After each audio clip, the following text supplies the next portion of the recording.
जय हिंद दोस्तों, स्वागत है आप सभी का हमारे चैनल पे।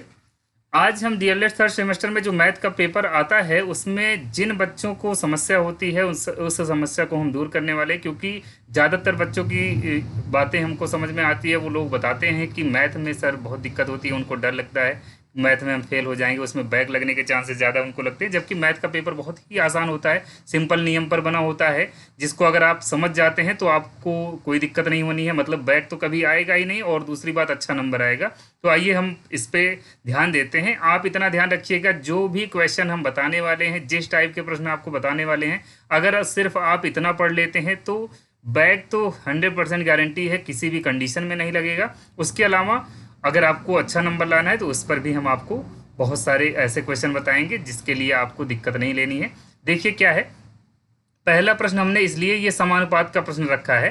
देखिए इसमें 4 प्रश्न हमने दे रखे हैं, जो कि 2019, 2023, 18 और 17 में पूछा गया, जिसमें से ये तीनों अति लघु में पूछा गया, जबकि ये बहुविकल्पीय में पूछा गया। कहने का मतलब क्या है कि ये 4 साल में जरूर हमने लिखा हुआ है, लेकिन और भी जितने साल में पेपर हुआ है इसका एक प्रश्न तय होता है, जो कि 1 नंबर आपको देकर ही जाता है। और इसका एक सिंपल सा नियम होता है। सिंपल नियम ये होता है कि बाहर बाहर के पदों का गुणनफल और अंदर अंदर के पदों के गुणनफल को आप कर लेते हैं।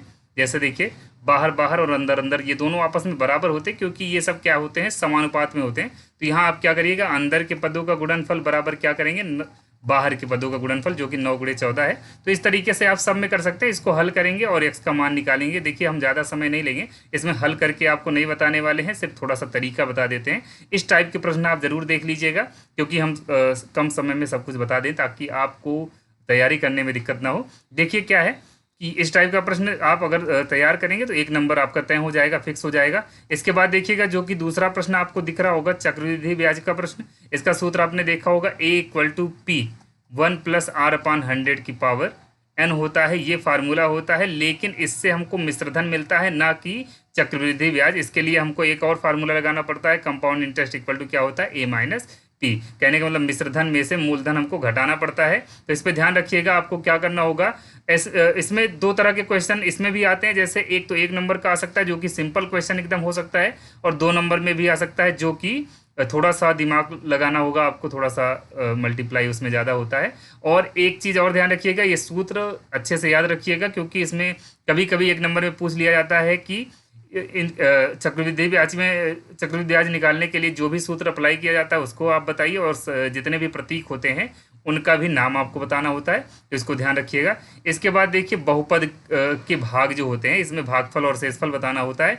तो ये 2 प्रश्न हमने बोर्ड में पूछे गए प्रश्नों को रखा है। लेकिन इतना ध्यान रखिएगा कि ये जरूरी नहीं है कि यही प्रश्न आए, लेकिन नियम कभी नहीं बदलता। मैथ की यही अच्छाई होती है कि अगर आप नियम पढ़ लेते हैं अच्छे से, तो इस टाइप के जितने भी प्रश्न आएंगे वो आपके तय होते हैं। तो इसको ध्यान रखिएगा। बहुपदों के भाग के प्रश्न अगर पूछे जाएंगे तो अगर क्या पूछे जाएंगे ये तो कंफर्म होता है, बस ये है कि 2 नंबर में भी आ सकता है, 1 नंबर में भी आ सकता है। तो 2 नंबर में प्रश्न थोड़े से बड़े होते हैं, 1 नंबर वाले छोटे होते हैं। 2-3 पद में ही, 2 पद में ज़्यादा से ज़्यादा आ जाते हैं। इसको ध्यान रखिएगा कि ये आपको पढ़ लेना। ऊपर के जितने भी बताए गए ये सारे के सारे तय हैं, आने हैं आपके एग्जाम में। चाहे खुद आप प्रैक्टिस सेट हल करते होंगे, और उसमें आप देख लीजिएगा, ये जितने भी प्रश्न हम बता रहे हैं ये जरूर पूछे गए होंगे। और एक बात ध्यान रखिएगा, इसका अगर आपको वीडियो, मतलब इसको आप नहीं जानते हैं, भाग करने का नियम आपको नहीं होता होगा, आता होगा, तो इसका एक बहुत ही सिंपल नियम हमने बताया है। इसके लिए जो वीडियो हमने बनाया उसके लिंक मैं डिस्क्रिप्शन में दे दूंगा, उसको आप देख लीजिएगा और उसको समझ लीजिएगा। ये 2 नंबर आप फिक्स कर लीजिएगा। और अगला प्रश्न देखेंगे, जो कि बहुत इंपॉर्टेंट होता है। इसमें कभी कभी ये होता है, एक ही एग्जाम में 2 प्रश्न आ जाते हैं, एक 2 नंबर में, एक 1 नंबर में। जैसे आपको ऊपर जो दिख रहा है ये दोनों प्रश्न, ये 2 नंबर और 1 नंबर दोनों में पूछा गया है। ये 2 नंबर का नहीं, ये 2 नंबर का था, ये 1 नंबर का था। ये ऊपर वाला 1 नंबर में था, ये 2 नंबर में था। ऐसे यहाँ पर आपको दिख रहा होगा, ये 2 नंबर का प्रश्न था, ये भी 2 नंबर का प्रश्न था। कहने का मतलब ये है कि आना जरूर है, बस ये है कि कभी 2 नंबर में, कभी 1 नंबर में, कभी दोनों। एक अच्छाई ये है कि हमने कई पेपर में देखा कि 1 नंबर में भी पूछा गया, 2 नंबर में भी पूछा गया। कहने का मतलब गुणनखंड अगर आप पढ़ लेते हैं, अब आपको दिक्कत ये होगी, गुणनखंड के तो बहुत सारे नियम होते हैं, तो एक उसमें भी मैं फिक्स कर देता हूँ आपका। एक फिक्स ये कर देता हूँ, जो मध्य पद को तोड़ करके, मध्य पद को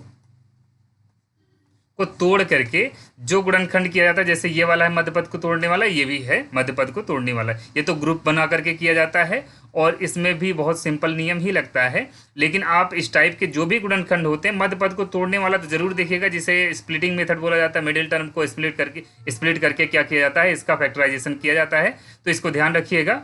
और इसके बाद देखिए ये फिक्स हो जाता है, मतलब जान लीजिए जितना भी हमने बताया है इसको कंफर्म रखिएगा कि यही प्रश्न पूछे जाएंगे। इसके बाद देखिए समांतर माध्य, जो कि 100% तय है कि 2 नंबर में प्रश्न आएगा ही आएगा। इसका सूत्र आपने पढ़ा होगा, X bar equal to sigma F X upon sigma F होता है। तो यहाँ आप देख रहे होंगे ये क्या है, एक्स बार क्या होता है, ये समांतर माध्य का सिंबल होता है। अब देखिए इसका जो प्रश्न होता है उसको हल करने का भी मैं नियम बता देता हूँ। जैसे पद दिया गया होगा, आप ऐसे खड़ी लाइन में आप स्तंभ के रूप में लिख लीजिएगा, और ये बारंबारता है जिसको एफ से डिनोट किया जाता है, इसको आप लिख लेंगे। इन दोनों का मल्टीप्लाई, सब का मल्टीप्लाई करके आप यहाँ लिखेंगे, एफ इंटू एक्स यहाँ पर हुआ है। अब देखिए इन सबको जोड़ लेंगे, ये सिग्मा एफ एक्स की वैल्यू है, किसकी वैल्यू है, सिग्मा एफ एक्स की, और ये किसकी वैल्यू है, सिग्मा एफ की। तभी हमने फार्मूला बताया X bar equal to sigma F X upon sigma F, मतलब जो यहाँ पर इनका जोड़ आया रहेगा 77 बटे कितना होगा 50। इसी तरीके से और भी प्रश्न आपको मिलेंगे, तो इसमें परेशान नहीं होना है आपको। इस टाइप के प्रश्न आप 2-4 प्रश्न कर लेंगे, कोई दिक्कत नहीं होने वाली है। इसको जान लीजिएगा कि एकदम कंफर्म है, ये भी प्रश्न 2 नंबर में आएगा। देखिए ये किसी एग्जाम में पूछा गया था, शायद 2023 या 22 में किसी में आया था। तो देखिए ये पद दिए गए हैं और ये बारंबारता दी गई है, और इसमें क्या पूछा गया है, इसमें माध्यिका और बहुलक पूछा गया। तो माध्यिका बहुलक अलग से आ गया है 2 नंबर में, थोड़ा सा मेहनत करना होगा। बहुलक तो बिल्कुल ऐसे देख करके ही बता सकते हैं, जिसकी बारंबारता सबसे ज़्यादा होती है। जैसे ये 5 जो है इसकी बारंबारता, जिसकी सबसे बारंबारता जिसकी सबसे ज़्यादा होती है वही बहुलक होता है। 13 इसका उत्तर हो जाएगा। माध्यिका के लिए थोड़ा सा मेहनत करना होगा। कहने का मतलब इसका समांतर माध्य भी आ सकता है, ऐसे ही प्रश्न दिए गए होते हैं, उनको आप क्या करिएगा, इनके यक्ष मतलब पदों को पूरा लिखिएगा और बारंबारता लिख करके जो नियम अभी बताए गए उसको आप अप्लाई कर देंगे, आपका आंसर आ जाएगा। ज़्यादा कठिन नहीं होता है। अब आइए 6 नंबर 6 जो हमने सरलीकरण का प्रश्न रखा हुआ है, तो देखिए ऊपर जितना भी आप देख रहे हैं ये घातांक के प्रश्न है, ऊपर वाले जो है एक्सपोनेंशियल फॉर्म वाले प्रश्न है, घातांक के प्रश्न है। ये जो है 2 नंबर में आते हैं, इसको ध्यान रखिएगा। ये 2 नंबर में पूछे जाते हैं, और ऐसा 100% तय नहीं है कि 2 नंबर में आए, 1 नंबर में छोटा प्रश्न भी आ सकता है, तो इसको ध्यान रखिएगा। जैसे इसमें आपने पढ़ा होगा घातांक के नियम, अगर आप भूल गए होंगे तो गुणा में घातें जुड़ती हैं, भाग में घातें घटती हैं। ये छोटी छोटी चीज़ें आप ध्यान रखिएगा। और यहाँ पर भी घात के नियम में जैसे देखिए गुणा में घातें जुड़ती हैं, जैसे a की घात n हो और a की घात m हो, इसका आप गुणा करते हैं तो a की घात n प्लस m हो जाता है। ऐसे ही भाग अगर रहेगा तो यहाँ घट जाता है। ऐसे अगर मान लीजिए a की घात n की घात m होता है तो इसका मल्टीप्लाई होता है, जिसे a की घात mn बोला जा सकता है, mn। ठीक है, तो यहाँ पर देखिए इसी सूत्र पर, ये वाले सूत्र पर लगाया गया है। तो कहने का मतलब घातांक के थोड़े प्रश्न आप हल कर लेंगे तो एक इसका क्वेश्चन फिक्स हो जाता है, जो कि 2 नंबर आपको दे करके जाएगा। अब पढ़ना ही पढ़ना है, ये मत सोचिएगा कि अरे अब इसको पढ़ेंगे कैसे पढ़ेंगे, इसमें तो बहुत सारे क्वेश्चन आते हैं। तो ये आपको कहीं ना कहीं 100% नंबर देकर ही जाएगा, तो इसलिए थोड़ा सा आप मेहनत कर लीजिए ताकि आपको दिक्कत ना हो। अब इसमें देखिएगा एक और क्वेश्चन आता है जो कि ज़्यादातर MCQ में पूछा जाता है। यहाँ देख रहे होंगे 2 प्रश्न हमने लिख रखा है, ये भी बोर्ड में पूछा गया था। इसमें ऊपर सर्वसमीका पर खोला जाता है और नीचे वाले पद से काट दिया जाता है। ये भी देखिए सर्वसमीका पर a का क्यूब माइनस b का क्यूब पे खोलेंगे तो ये पीछे वाला पद कट जाएगा। बहुत ही सिंपल क्वेश्चन होता है जो कि 1 नंबर देकर जाएगा। ये अति लघु में भी आ सकता है, तो इसको आप ध्यान रखिएगा। और अगर आप इतना पढ़ लेते हैं तो ये तय है कि आप फेल नहीं होंगे, इसको ध्यान रखिएगा। बाकी अगर आपको बहुत अच्छा नंबर लाना है तो उस पर भी मैं अलग से वीडियो बनाऊंगा, जिसमें कुछ और भी फिक्स क्वेश्चन बता दूंगा, जिसकी वजह से आपको दिक्कत नहीं होनी है। अगर वीडियो पसंद आया हो तो प्लीज़ इसको लाइक और शेयर करना ना भूलें, और चैनल को सब्सक्राइब कर लीजिएगा ताकि जितने और भी वीडियो हम डालेंगे उसको आप देख सकें। और इसको ध्यान रखिएगा कि अगर आपको दिक्कत होती है तो आप हमारे चैनल पर या हमारे मतलब किसी भी वीडियो पर कमेंट डाल दीजिए कि सर हमको इस चीज़ का वीडियो चाहिए, तो मैं उसको अलग से बना दूंगा। धन्यवाद।